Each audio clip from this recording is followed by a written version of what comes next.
Hello again, everyone. Welcome back. It's Joe and Lauren here. And this week, we're going to talk about something we have seen so much of the last couple years. That's right. It's about scams in rock and heavy metal. It's been nonstop. It's happening in so many different forms. It's even happened to us. People are pretending to be us. Lauren, have you had anybody pretending to be you? Not that I actually, yes, on LinkedIn, somebody wrote that I live in Los Angeles, which I do not. So somebody made a All fake right. LinkedIn of me. It knows no bounds. It's something that we've seen here and we've reported on quite a lot, from people being catfished to people smashing their car into a famous drummer's gate at their house after being denied entry like 4 times. Normal. We've seen it a lot with your car's extended warranty is up. I just got a text earlier today about some UPS thing that couldn't be delivered from a Hotmail email address texting me. So there's a lot of crazy stuff out here. Uh, Lauren, where do we even start? What's one of the biggest scams we've seen over the last couple of years? I think one that stands out to me the most was January 2021. A woman appeared on Dr. Phil because Oh, this one. she thought that she was engaged to Bret Michaels and like best friends with Nikki Sixx, and that the two of them were fighting over her. When Nikki found out I was talking to Bret, he was not happy. Both of them didn't want me talking to either one of them. Two of the biggest stars in hair metal in the 2020s fighting over somebody like sliding into the DMs or whatever. But like this says exactly how frequently that this is happening, that this was a major part on a Dr. Phil episode. And I guess like, okay, we've heard Rock is dead and all this crap, right?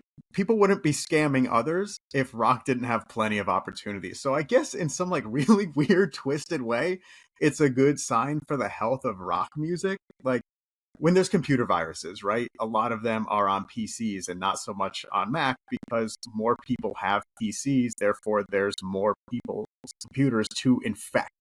And that's kind of how you would see it in the mainstream. You would see everybody imitating all these pop stars. So to be imitating rock stars is actually kind of flattering for our genre and maybe even us as a site by a lot of people pretending to be Loudwire writers and trying to get people to pay money for an interview, which we will never do. But we'll get more into that later. Some other red flags to look for.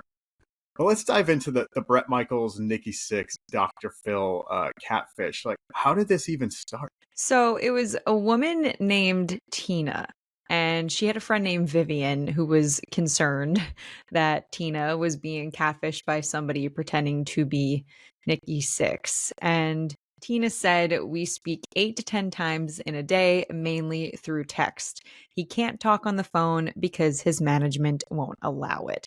So Red flag, apparently, red yeah, flag. absolutely. But apparently, because she received a photo of Sixx holding his driver's license, she believed that it was them. So that was kind of like her way of, two-step authentication that she thought that it was really him. So she said that they apparently video chatted very briefly, but she couldn't understand what he was saying because they were having problems with the audio.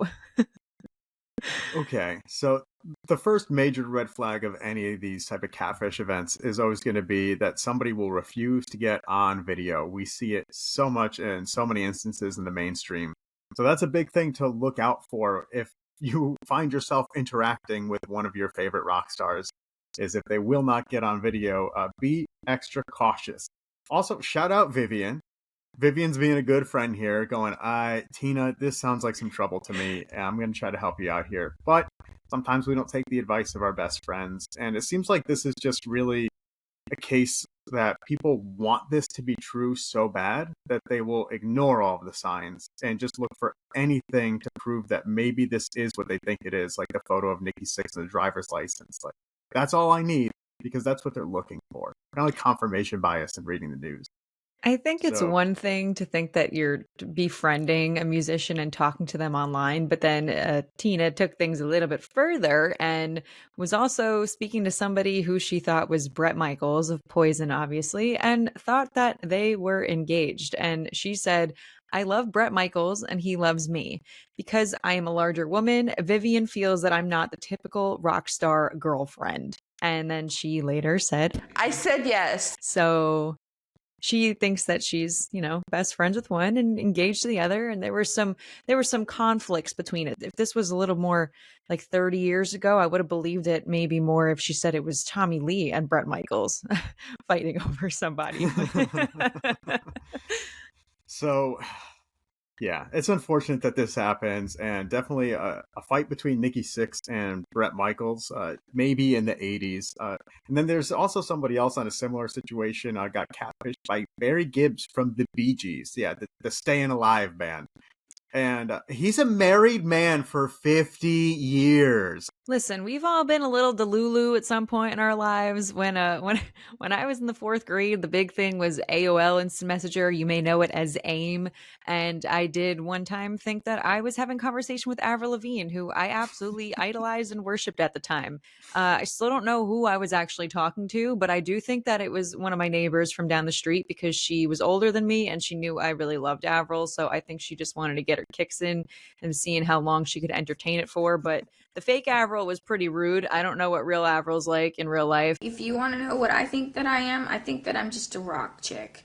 And I like to rock out. Yeah, so nice. we've There's all somebody who crashed the stage and like flashed the crowd like during some awards show, and she's like, "Hey, just get out of here." She's really, really nice. Yeah, I mean, so I feel like a lot of us have been there at one point where you're just like really hopeful about it. But I was 9 and I didn't send any money to this person, so it's a little bit different than the lengths that people are traveling to now. But I mean, there was an article that came out last week that was talking about fandom and treating celebrities and artists like your friends. And this is just kind of showing you that don't do it because, artists love their fans, but that doesn't mean that they want their private lives to be intruded upon by fans. They want to have a community, but they want to keep that separate from the rest of their life. But there's a lot more than catfishing out here. I guess now's a good time to talk about what happened recently this year with Loudwire. We saw a lot of people reaching out to us asking what's going on.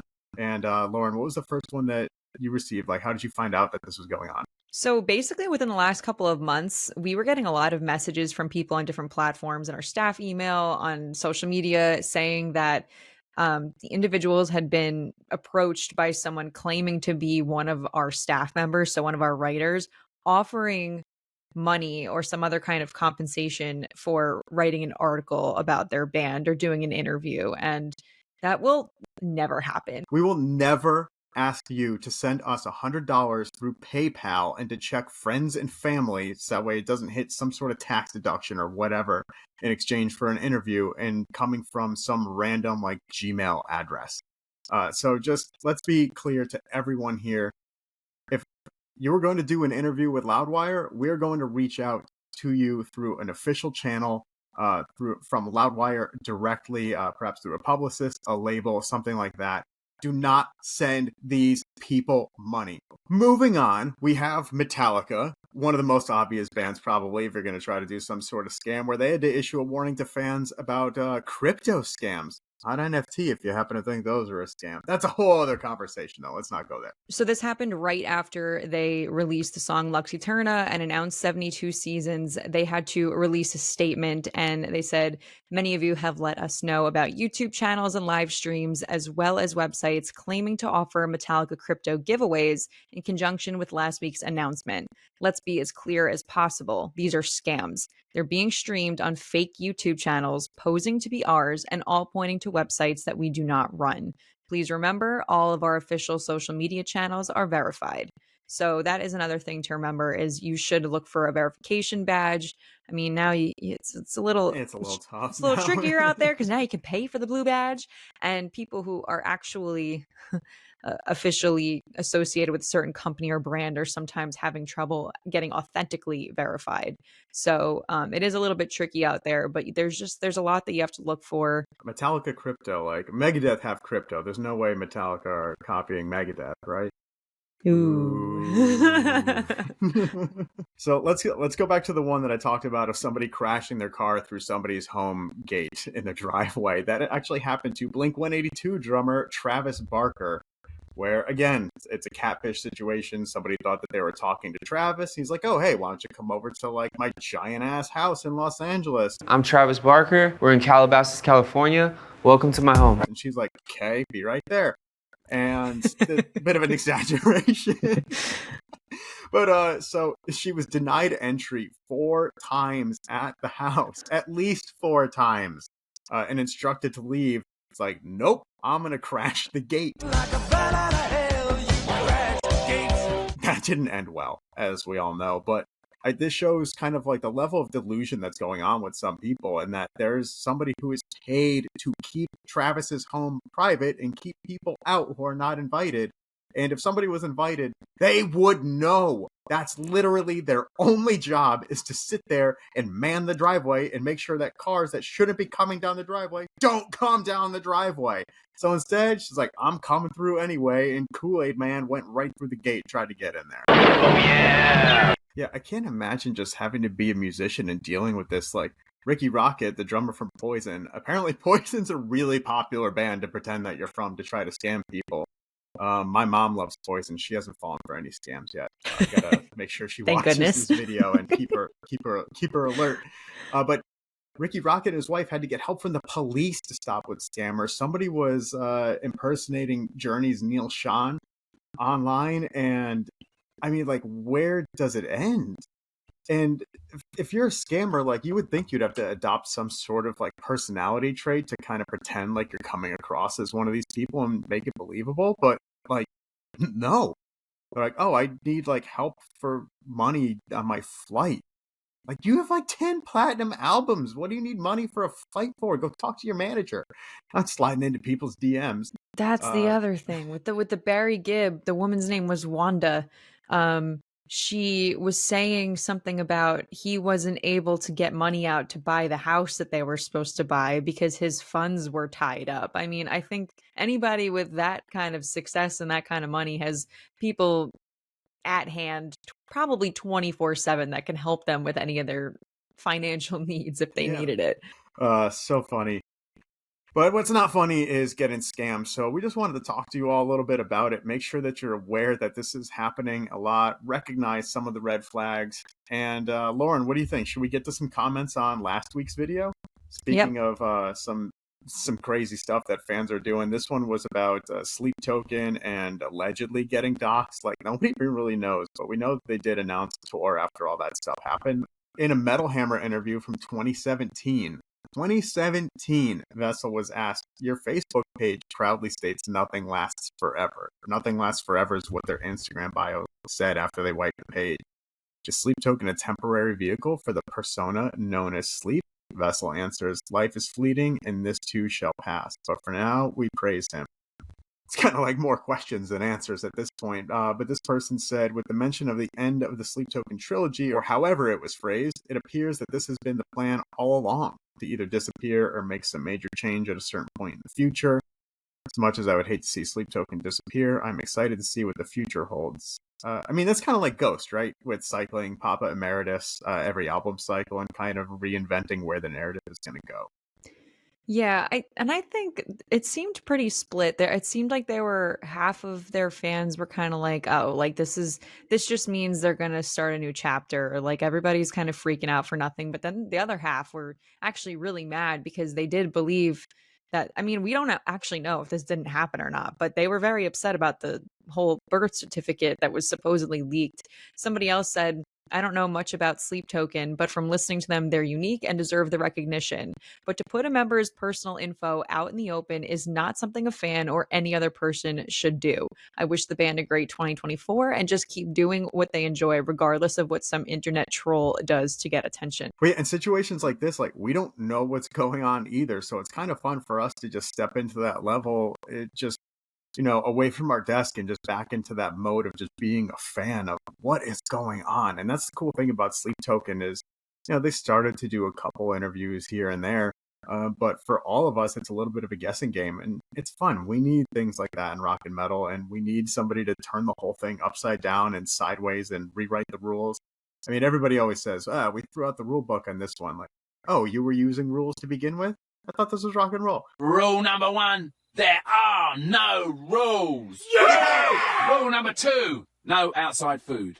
throw them all out. Let's wipe the whole thing clean, start over, and have some fun. Yeah, so let us know what you think in the comments. If you've been scammed yourself, I mean, sorry if that happened to you, but it would be great to kind of share stories, and we can all share experiences. If you have any embarrassing Avril Lavigne moments that I did, or not necessarily Avril Lavigne, but similar stories where you thought you were talking to a musician that you were a fan of.